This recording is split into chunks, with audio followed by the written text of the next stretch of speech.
Perkenalkan, nama saya Aldi dari kelas M212. Di sini saya akan menjelaskan materi tentang P3K.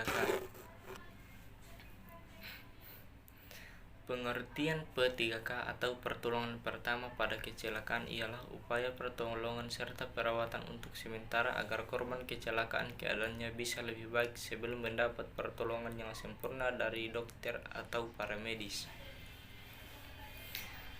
Tujuan program pertolongan pertama kecelakaan adalah menyelamatkan nyawa atau mencegah kematian, memperhatikan kondisi dan keadaan yang mengancam korban, melaksanakan resusitasi jantung dan paru-paru kalau perlu, mencari dan mengatasi pendarahan, mencegah cacat yang lebih berat, mencegah kondisi memburuk, melakukan diagnosis, menangani korban dengan prioritas yang logis, memperhatikan kondisi atau keadaan penyakit yang tersembunyi, menunjang penyembuhan, mengurangi rasa sakit dan rasa takut, mencegah infeksi, merencanakan pertolongan medis yang transportasi korban dengan tepat. Masa sebelum ada perlengkapan P3K, perlengkapan P3K atau sudah ada sejak tahun 1800 tahun. Sebelumnya belum ada panduan tentu tentang peralatan apa saja yang bisa digunakan untuk membantu pertolongan pertama pada kecelakaan. Di masa sebelum ada perlengkapan P3K, prosedur pertama yang dilakukan saat ada orang luka adalah menjemput dokter terdekat. Sedangkan seseorang ditugaskan untuk berlari menjemput dokter, itu juga dengan yang terdekat yang bisa dijangkau teman-teman. Prosedur ini membuat orang yang terluka dibiarkan melewati beberapa tanpa pertolongan kesehatan. Ini juga berlaku untuk seseorang yang terluka parah. Perbincangan di kereta awal mula perlengkapan P3K. Di tahun 1800 sedang banyak dilakukan pembangunan rel kereta. Pekerjaan ini sangat berbahaya dan membuat pekerja cedera.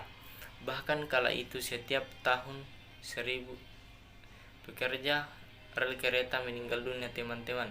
Kemudian setiap pembangunan rel kereta api mengobati secara cedera para pekerja rel kereta. Kadang-kadang pekerja rel kereta ini bisa mengalami cedera entah berantai yang sangat jauh dari pertolongan kesehatan, sehingga seseorang yang terluka tidak dapat mampu melewati masa kritis dan meninggal dunia. Suatu hari Robert Ward Johnson, pemilik usaha kesehatan Johnson, sedang berada di kereta menuju Colorado. Di kereta ia berbincang dengan seorang penumpang.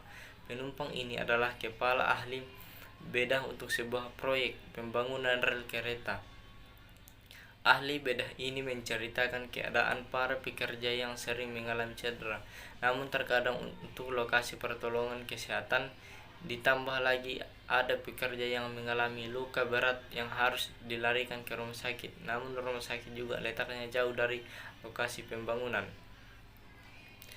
Mendengar cerita ini, Robert Johnson juga memikirkan untuk berbuat sesuatu. Lahirnya perlengkapan P3K.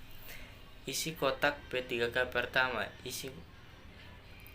Robert Ward Johnson pun mengemas produk-produk bedah dalam sebuah kotak.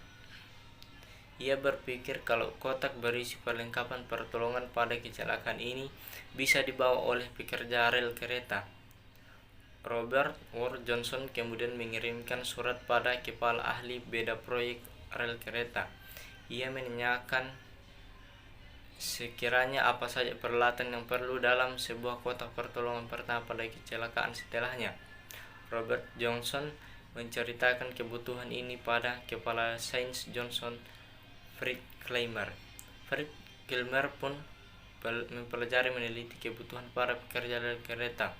Akhirnya kotak P3K pertama lahir di tahun 1888 tahun. Kotak P3K ini pertama dikemas dalam kotak kayu atau logam awet. Di dalamnya ada beberapa alat pembenahan seperti kain kasa, plaster, perekat, pembalut luka, perban, dan jahitan. Fred Clymer terus mempelajari kebutuhan peralatan pertolongan pertama ini. Ia pun membuat penjelasan cara penunjaan bahkan pelatihan pertolongan pertama pada kecelakaan. Pelatihan pada kecelakaan di tahun 1901. Johnson pun mengeluarkan buku saku pertolongan pertama pada kecelakaan karena dikembangkan kotak P3K wajib di setiap tempat yang beranggotakan lebih dari 3 orang di Amerika Serikat.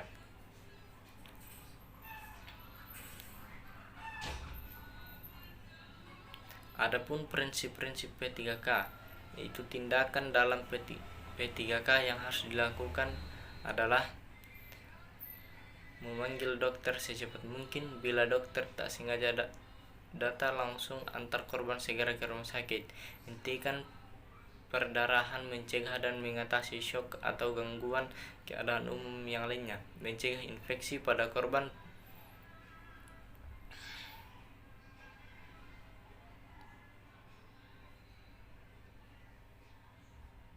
Sekian. Assalamualaikum warahmatullahi wabarakatuh.